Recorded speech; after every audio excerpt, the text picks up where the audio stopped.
नमस्कार, मैं अमित कुमार और आप देख रहे हैं संचालक समाचार। नमस्कार। संचालक समाचार के लिए रजनीश रंजन और अभी मैं बैठा हुआ हूँ राजद के युवा उम्मीदवार ही समझिए इनको। इनके अनुसार इनका कहना है कि इनका टिकट कन्फर्म है, तो जानते हैं इनसे कैसे इनका टिकट कन्फर्म है। हाँ तो राजू जी, आप युवा हैं, नवयुवक हैं, बिल्कुल नवयुवक हैं और चुनाव मैदान में उतरे हुए हैं आरजेडी के तरफ से, तो आपको कैसे लगता है कि आपको टिकट मिल जाएगा? देखिए, हम ग्राउंड पे काम किए हुए हैं। 315 बूथ है तरैया विधानसभा क्षेत्र में, हम सभी पे जा करके काम किए हैं और ये काम काफ़ी पहले से हम करते आ रहे हैं, लगभग 2 साल होने वाला है। और सभी वर्ग के बीच जा करके उनका दुख सुख में शामिल होना, किसी तरह का समस्या है उसको निदान करना कराना, इस पे हम काम पहले से करते आ रहे हैं। राजनीति में आप बहुत दिनों से हैं, आप बचपन से समाज के लिए हम देखे हैं कि आपने कुछ ना कुछ किया है, कभी खेल करवाए हैं, बराबर इवेंट वगैरह कराते रहते हैं और भी समाज में आपका योगदान रहा है। तो अभी आप समाज के लोगों से क्या कहिएगा? देखिए, समाज के लोगों से हम ये कहना चाहेंगे कि एकजुट होने की ज़रूरत है।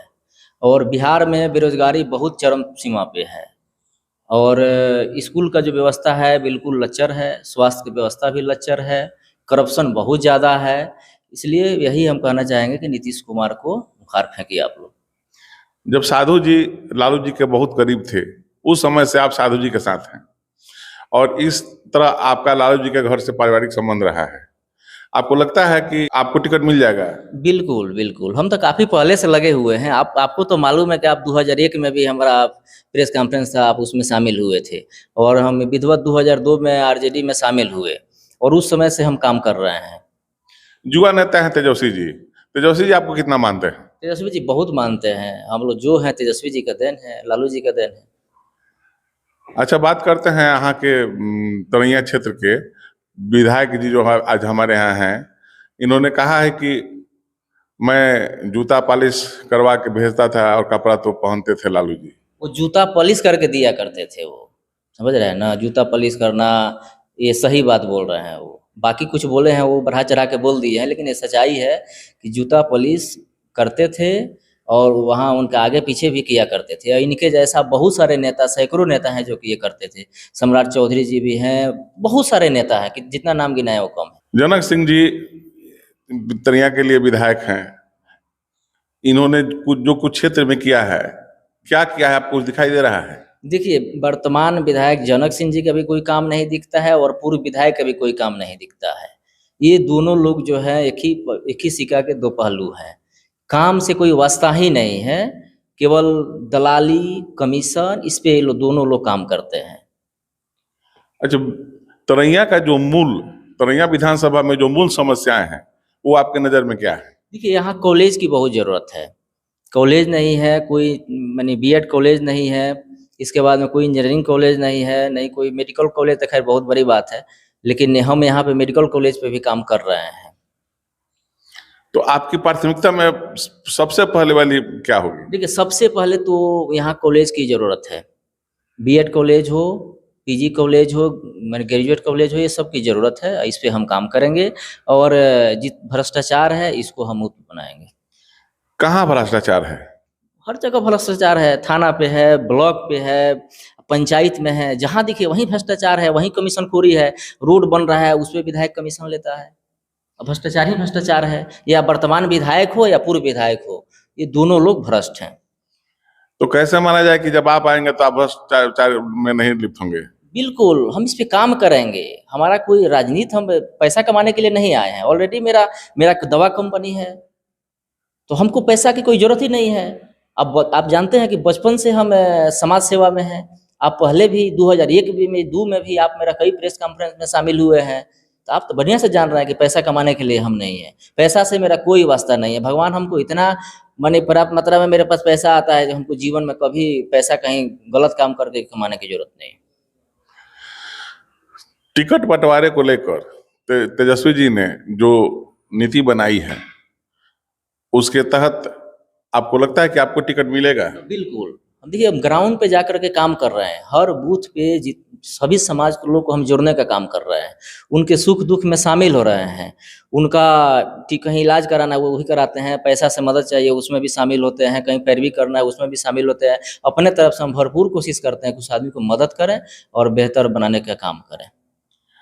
तेजस्वी जी और राहुल जी दो युवा नेता हैं, एक देश संभालने वाले हैं और एक राज्य संभालने वाले हैं।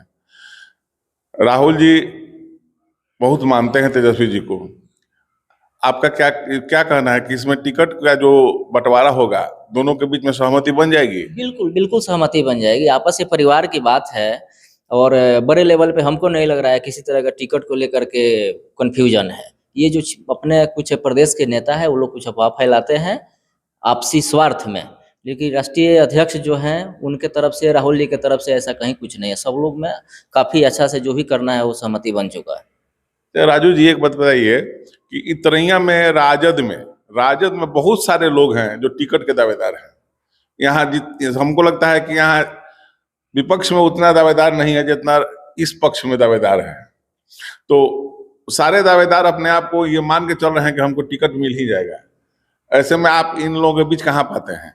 देखिए जो दावेदार हैं ये सभी लोग काम तो करना है नहीं, इनको पता है कि राष्ट्रीय जनता दल का वोट यहाँ पे पर्याप्त है, तो भाई दावेदारी करें, कहीं टिकट मिल गया तो हम जीत जाएंगे, इसलिए दावेदार हैं।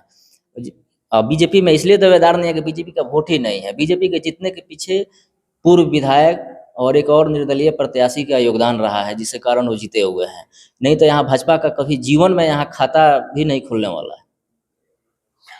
जितने लोग राजद के जो भी लोग हैं विपक्ष में पिछली बार चुनाव जो लड़ गए थे, अगर उनको टिकट नहीं मिलता है, इस बार भी लड़ेंगे, तो आप अपने आप को उस वोट को कैसे अपने आप तरफ कीजिएगा? देखिए 315 बूथ है, 315 बूथ पे हम काम कर चुके हैं, सभी बूथ पे 100+ लोग को जुड़े हैं, उसमें सभी समाज के लोग जुड़े हुए हैं, तो कोई भी चुनाव लड़े उससे कहीं कोई फर्क पड़ने वाला नहीं है। मेरे पास अभी 25-30 हज़ार की संख्या में समझिए कि कार्यकर्ताओं का फौज है, तो ये आसान नहीं है कि आप कोई सोचे कि हम डैमेज कर दे तो डैमेज हो जाए, ऐसा कुछ नहीं होने जा रहा है। अब आप क्या कहना चाहेंगे तरैया क्षेत्र के लोगों से, जो आपके वोटर हैं, उनसे आप क्या कहेंगे? देखिए यही कहना चाहेंगे कि भारत के प्रधानमंत्री से और यहाँ बिहार में एनडीए सरकार से उससे सतर्क रहने की ज़रूरत है, उसके चापलूसी में नहीं आना है, उसके जुमलेबाजी में नहीं आना है। अभी आप देखे होंगे कि अमित शाह जी आए और 19 मिनट के भाषण में 18 मिनट के और लालू जी के परिवार पे वो बोलने का काम किए। उनको पता है कि बिहार में आना है तो लालू जी पे बोलना है और झूठ सच बोल के अफवाह फैला के चुनाव जीत जाना है, लेकिन ऐसा नहीं होने जा रहा है। अगर वो सचमुच विकास किए होते तो उस 18 मिनट विकास की बात करते, 1 मिनट में भी लालू जी के परिवार पे, लालू जी पे बोला जा सकता था, लेकिन ऐसा तो हुआ नहीं कि ओनली लालू जी पे बोलना है और अफवाह फैलाना है। लेकिन हम लोग स्थानीय लेवल पे जाके एक एक वोटर से मिल के हम जो सच्चाई है, जो पार्टी का नीति है, सिद्धांत है, इस पे हम सब बताने